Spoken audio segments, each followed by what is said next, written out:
Hello, and welcome to the Collapse Experiment, where I discuss the current collapse and what you can do about it. It has been a very long weekend, and in some ways I'm glad it's over, but at the same time, it's like I really don't feel like doing anything today. Except I still have to go to work tonight.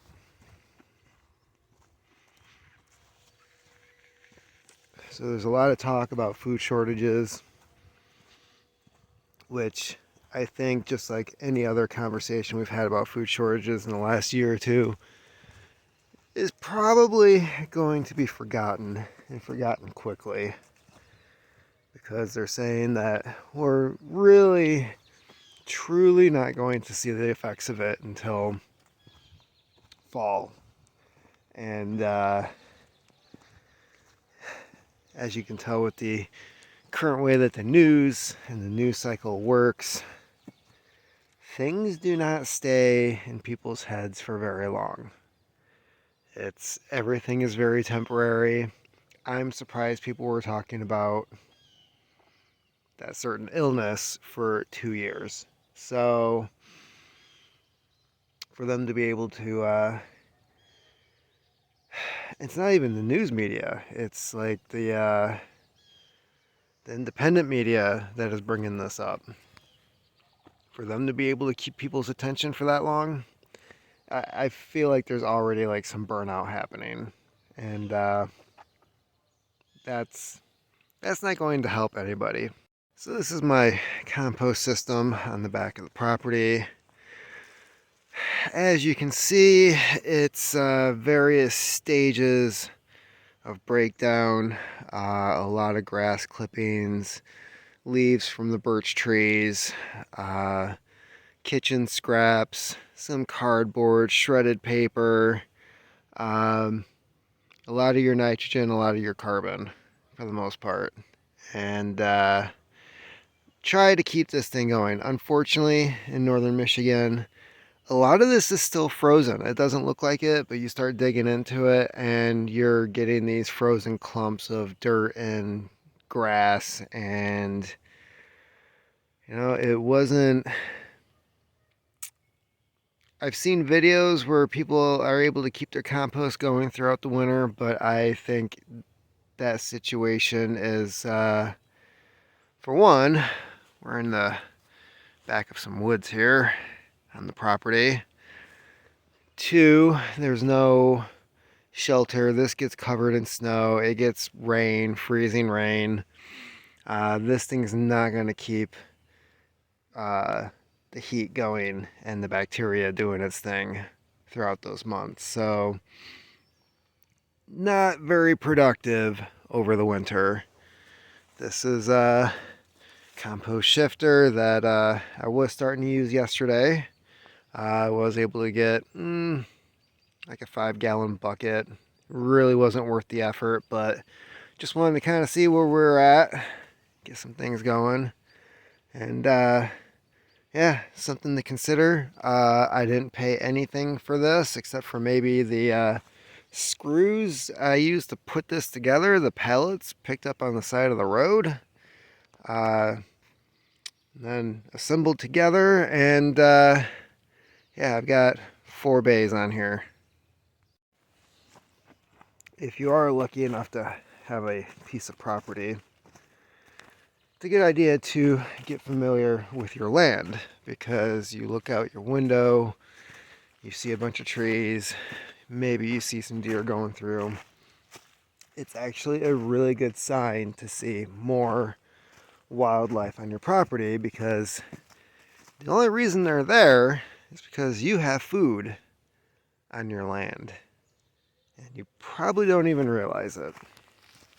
This might not look like anything to anyone right now, but in here, especially around this tree, we have wild blueberries. In the middle over here, where it's a little clearer, back here we have wild strawberries. And I might clean some of this up in the next day or so. Just rake it up. If you look down here, wild strawberries. Now they don't get very big, but they're really high in vitamins. They have a sweeter flavor than what you get at the store. This is another wild blueberry patch. And back here is what a lot of people refer to as weeds. It's definitely not a fun place to venture out in. But all of these burgundy, dark red, thorny stalks, that is blackberries. Wild blackberries. And as you can see, it's taken over quite a bit. They don't seem to get very tall, but walking through here, you want to make sure you've got some really thick, sturdy jeans, or even maybe some wax canvas pants or something, because this will scratch the crap out of you. But being out here for maybe an hour when they're in season, come about July, you can fill about a gallon bucket in about an hour. You can fill a gallon. So they produce a lot. It's free food. It tastes good. You can do all kinds of stuff with it. Freeze it, make it into a pie, jams, jellies. And yeah, this whole open area here is pretty much filled with blackberries. And I have taken the mower and made some trails through here, because figure it's not that much of a loss, but easier to travel and get through. And the deer seem to be pretty happy about it, if you couldn't tell. There's tracks all the way through here. I'm guessing they don't like walking through here either. Something else you may want to consider is the amount of free lumber and building materials that you have on your property. These trees, these pine trees here, may not look like much, but they've only been here maybe 1-2 seasons. Obviously the trees either were knocked over by wind or they did die. There's another one here that's bare. That one could come down. But I have used these, as you can see here.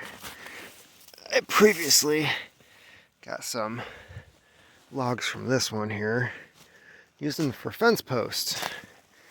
And you know, when they've already fallen, that's an easy harvest. Looks like we've got another one. This one just happened, but that wood is fairly rotted. I don't know if I would even play around with that.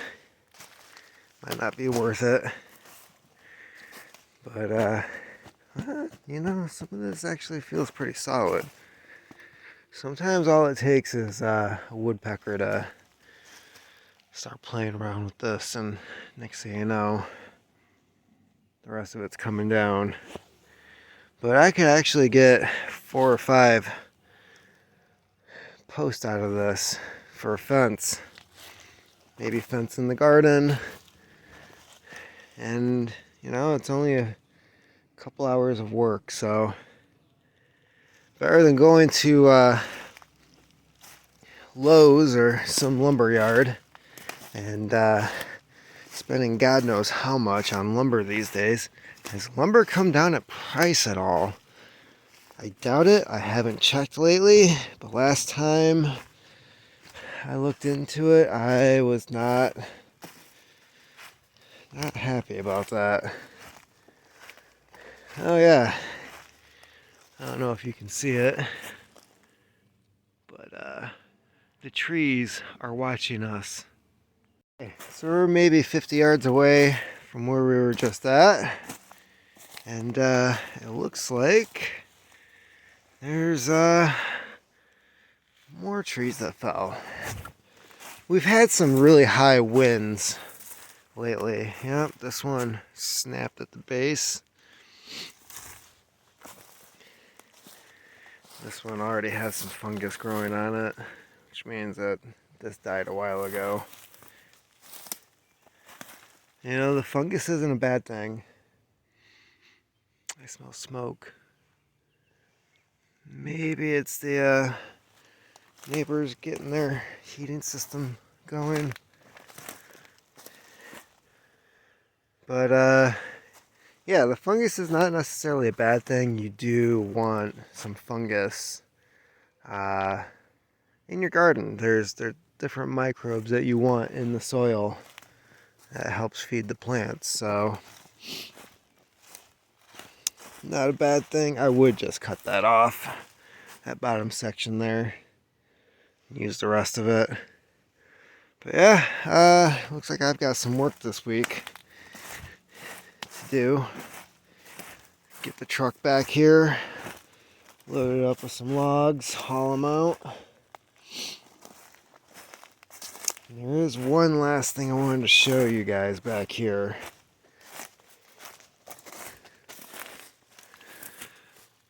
You want to know what medicinal plants and funguses you have. This is chaga. And there's these little bits of what looks like charcoal that comes out of birch trees. It only grows on birch.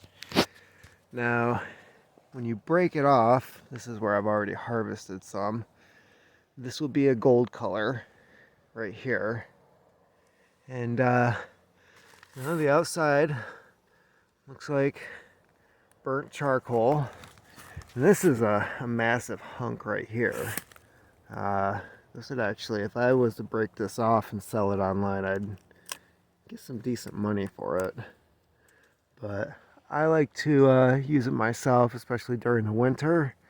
It's an immune booster, has a ton of antioxidants, and it only grows on the birch trees in these colder climates.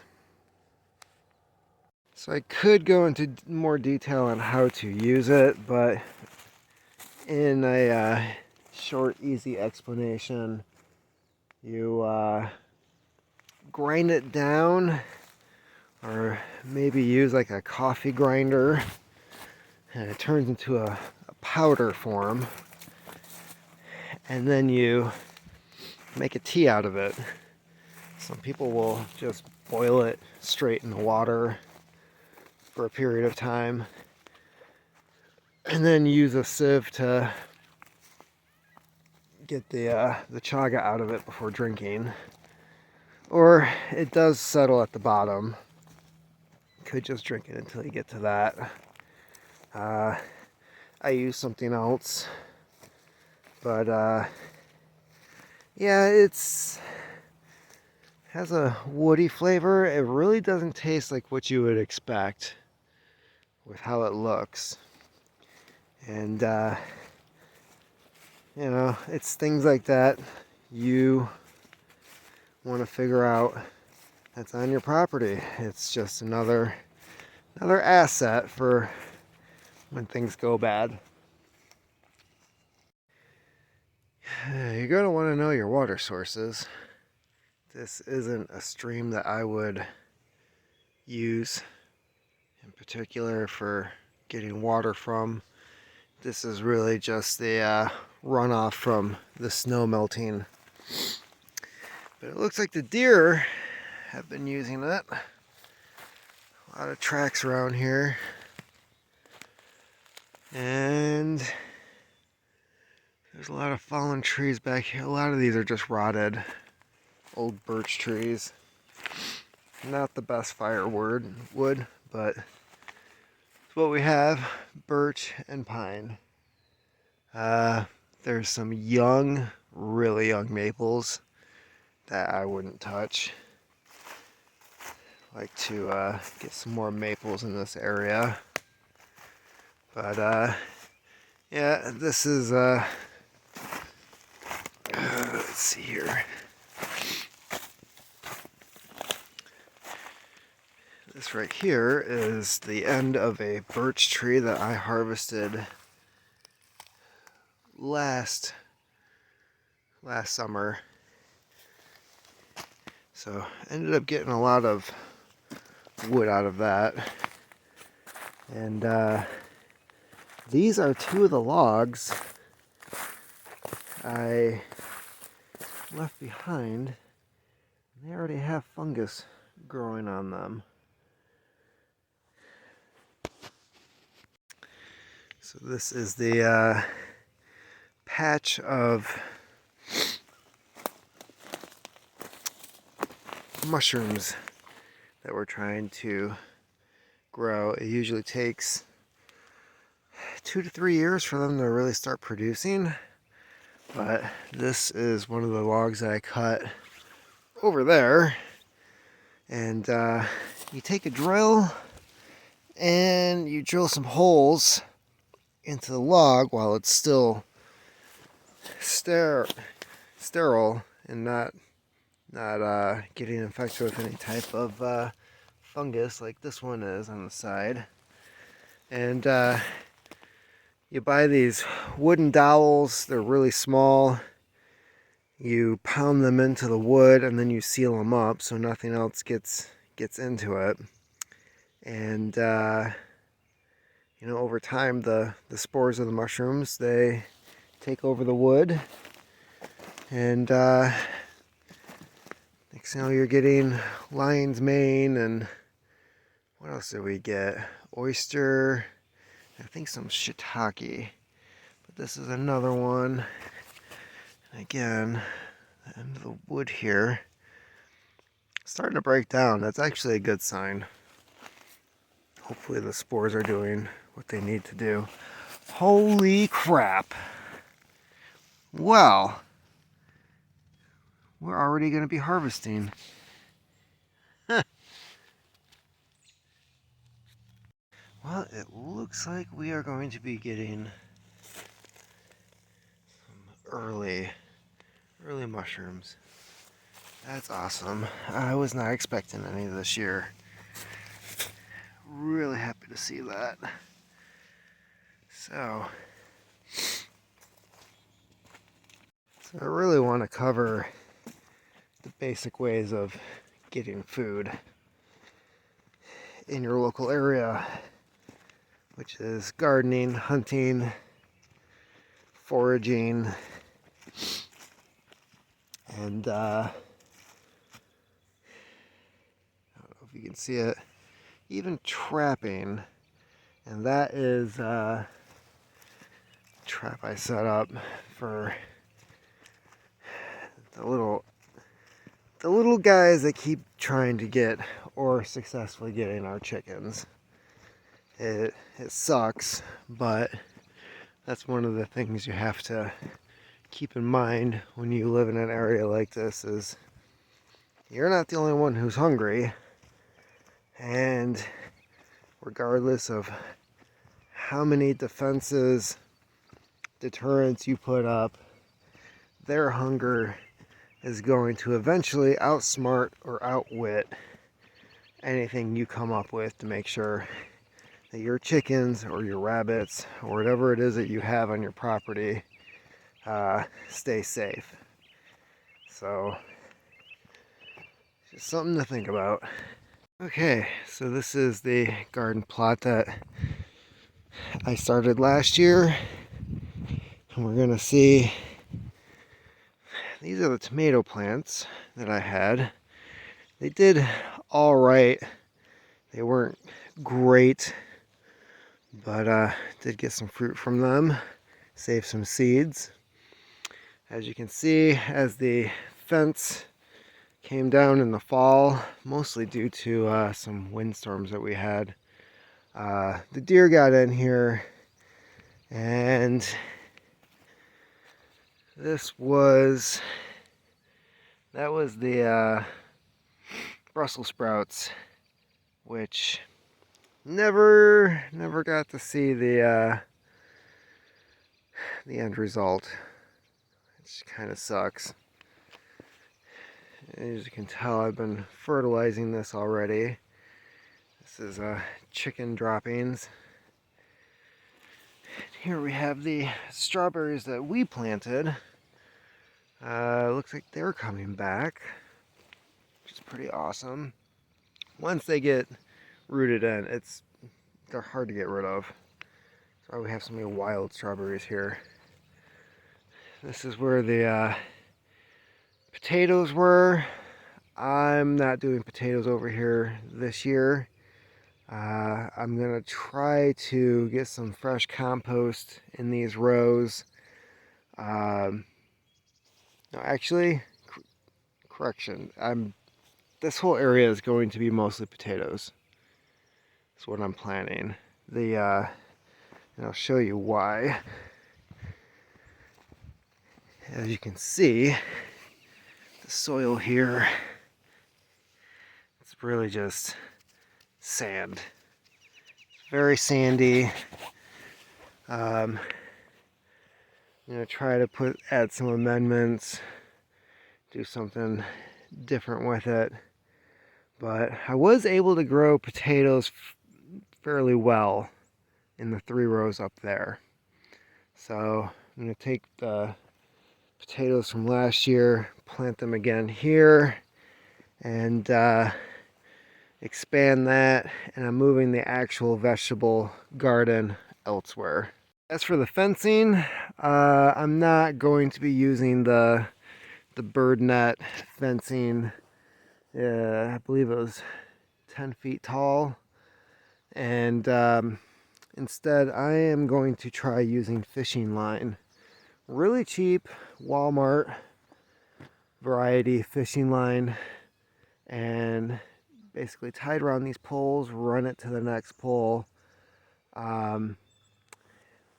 laterally going up. And from my understanding, and I hope the people who are discussing this are correct, is that the deer usually forage out at night, and deer can't see fishing line in the dark, as most people can't. And when they bump up against it, they don't like that. It discourages them. They are hesitant to try to jump over the area, not knowing what's above them because they can't see what's in front of them. So it really creates almost like an invisible wall. And I'm hoping that is correct, and I'll be able to use that for fencing. You may want to get some chickens. They're fairly easy to take care of. You have to worry more about varmints getting to them than any other problems you're going to come across. Food scraps, any type of kitchen waste, for the most part, they'll eat. So even if times get tough and you are having trouble buying feed, there's alternative ways to feed them. I actually will cut the grass out front, rake it up, and I'll dump the fresh grass in here, and they'll pick through it, getting all the bugs, eating the grass. Use it for bedding, laying in. It also, because they tend to clear out and eat any of the vegetation that is in their run, it helps reduce the mud when it rains, which is really good for them. But yeah, we've got the 2 coops. The one on the right is where they tend to lay their eggs. The one on the left is where they sleep, because there's perches in there for them to sit on. And the one on the right, it's got the windows, which is supposed to be good for ventilation and stuff, but with the winds that we have, the one on the left is where they like to sleep. I don't blame them. This is where the previous chicken coop was last year. As you can see, they really did a good job clearing this out. The dirt here is going to be filled with a ton of nitrogen from what, a year and a half of chicken poop. And I've been dumping some of their contents from the new coop in here to keep it fertilized. And I'm going to be turning this soil over, and this is probably going to be a small bed for lettuce, spinach, things of that nature. This is going to be the bed for a majority of our vegetables this year. And I wanted something that was a little closer to the house. And last fall, I took the leaves from the maple trees over here and hauled them over the hill and dumped them here to try to encourage some worms to come over here and start fertilizing the area a bit. Now, in the meantime, we've got rabbit droppings from the rabbit coop. Got some rotted wood that I put in there for some fresh compost.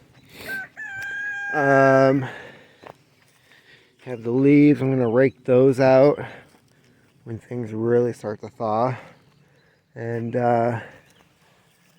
trying to find, let's see here. I know I've put, well, a good portion of this is just rabbit droppings, and that's going to get plowed in. Coffee grounds, a lot of this is going to be cleaned out, just put back in the compost. But a lot of this is just going to also be plowed in. So, yep, get the tarp off of there eventually. Clear out the leaves that didn't break down. Take those to the compost, which is all the way back there, and get this garden going.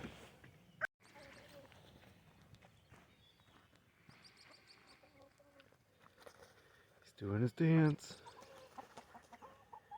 He's gonna make me some more chickens. Or not. Oh, oh, oh, oh. Here he goes. She's not having it. She's like, I am done with you. I have seen you with the others. You are not faithful. You get away from me. This is the bed next to the house where we have sunflowers that the wife enjoys.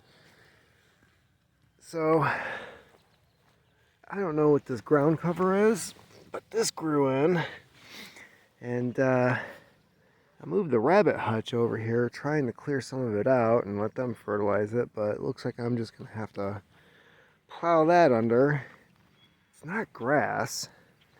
Not really sure what the heck it is, but for some reason it came in last summer when the sunflowers were growing. And the soil over here, unfortunately, it doesn't drain well. It gets really muddy, okay? And then, so it's not sandy like it is over there, which means there's some good topsoil in here, but I also have to be picky as to what I plant. And so this patch, this is going to be primarily sunflowers. Should just be sunflowers, but we've had some other things growing in here, unfortunately. And hopefully the rabbits did a good job on adding some fresh manure, and we'll have maybe some better results with sunflowers this year. And over here, the last bit I want to show you. These are the raised beds. We had tomatoes in here last year, and it was a little backwards. So I had the tomatoes in the front here, and then we tried doing some stuff back there, but everything I tried back there did not fare well. And I don't know if it's because the tomatoes grew so tall that it was blocking the light, or if the soil was crap. So what I did, it's the same thing I did with the front bed. is put that black liner in it so that the stuff underneath would die. This is the compost that I grabbed yesterday out back. Again, didn't get much. And it's still pretty sandy, but you can see there's still other bits in here that will add some nutrients. And hopefully we have some better results with things this year in this bed. I think adding the compost will be a game changer. And the other thing I'm doing with the front bed is we tried doing some green onions back here. And I really like green onions. It goes in a lot of the food that I eat. And once it's rooted in, it's pretty hardy. But I'm going to move it out of this stretch because the grass just creeps back in. I'm just going to let this go back to grass.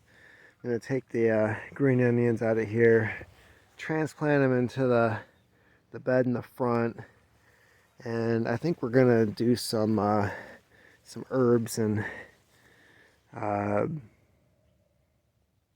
more herbs in here again. So this was the basil from last year, which I could have moved inside and kept it going. Let's just face it, I was too lazy to do that. And then over here, I don't know if any of this is going to come back, but I don't even remember what we had over here now. Oh, oregano. I don't think, oh no, oregano I think comes back every year. So I might just not touch this corner over here and let it do its thing. And just kind of keep the middle section open for different things.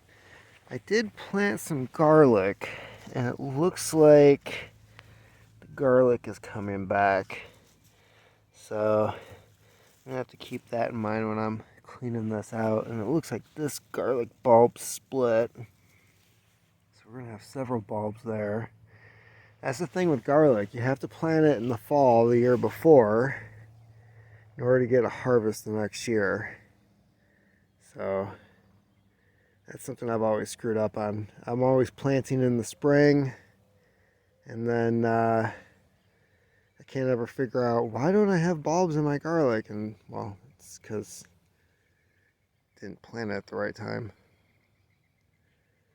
But anyways, that's about it. So that's about it for me. If you have any questions on any of the things that I've been doing, try to get ready for that, which we're all pretty confident we know is coming. If you have any questions, put them in the comment section. And I'm going to try to do more videos like this, maybe show some progress on how things are going. And keep on typing.